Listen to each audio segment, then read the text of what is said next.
Hello everyone and welcome to my coaching page.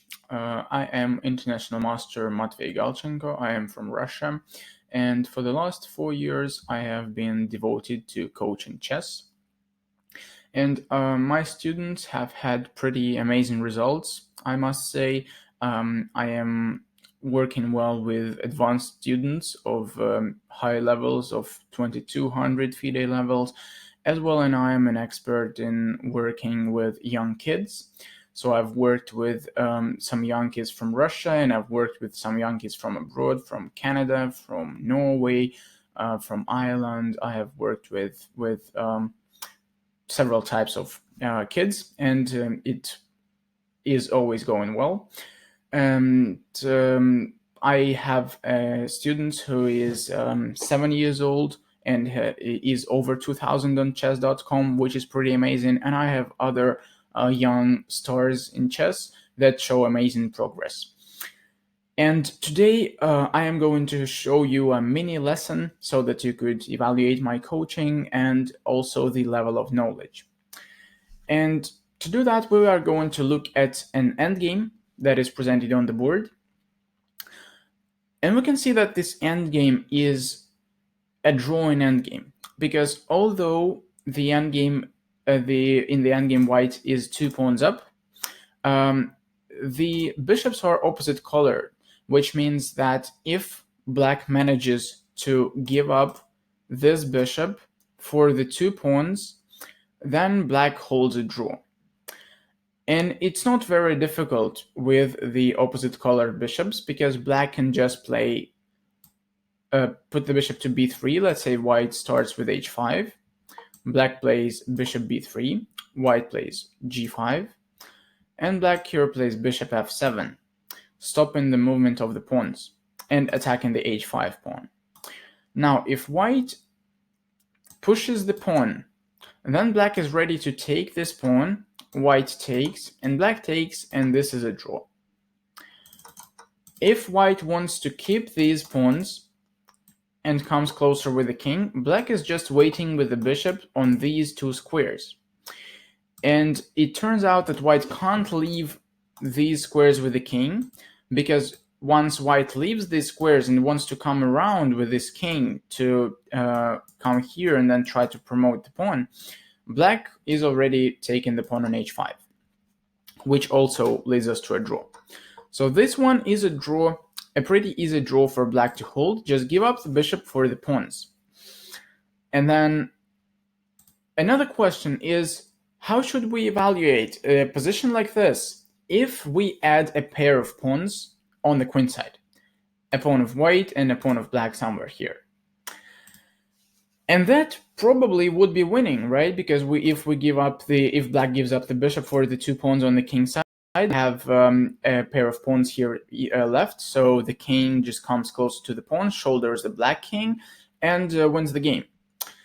And a similar position I have met in my game. And this game, I played this game last summer in Riga in 2019.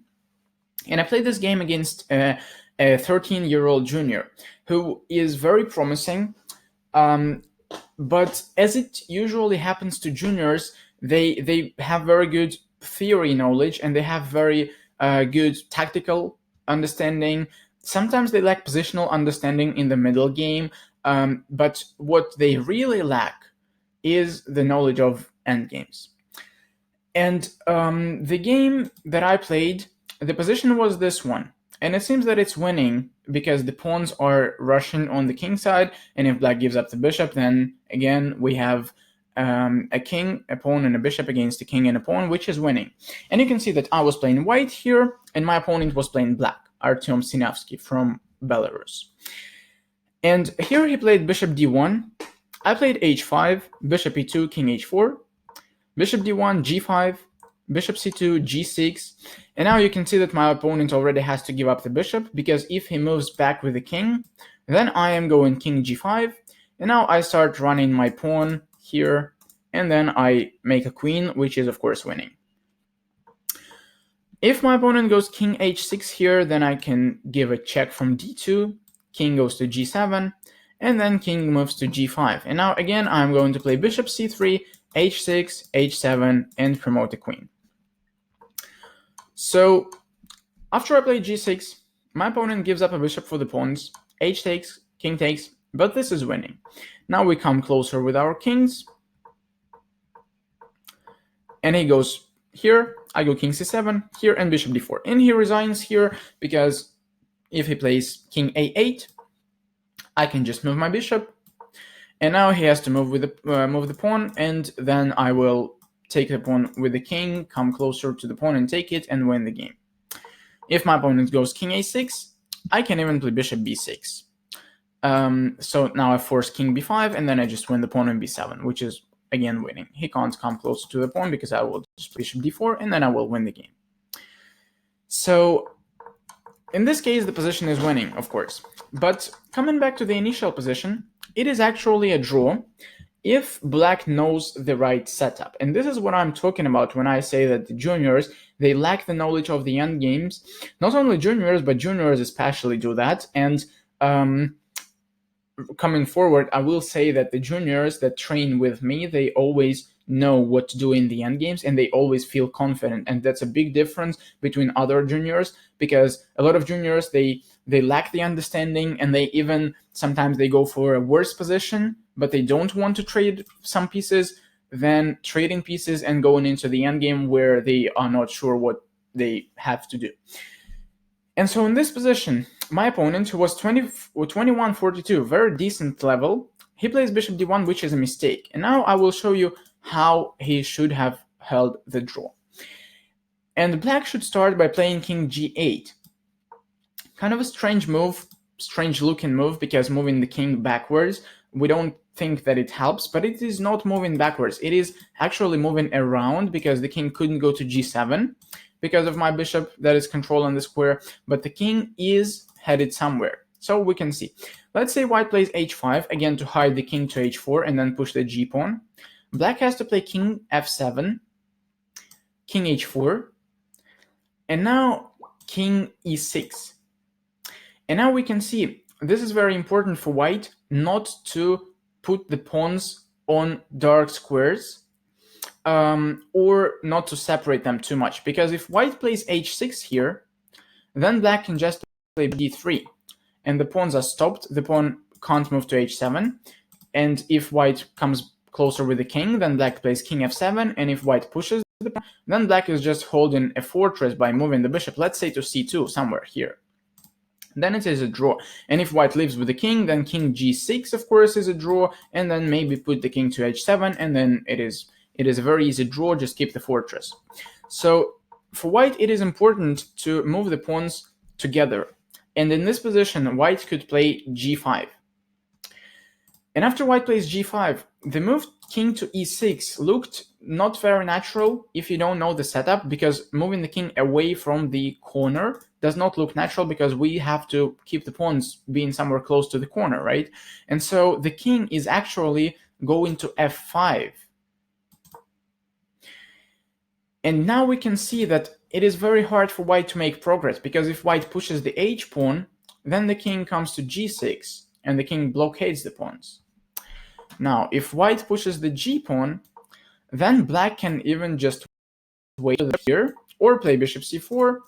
And for white, again, it's very hard to move the pawns, because if white moves h6, then white loses the pawn on g4, or g6, sorry. If white moves the g pawn, then black can play bishop b3, stopping the movement of the pawn. And then if white plays h6, then king g6. And now it's again a draw. The king comes to h7, and this is a draw.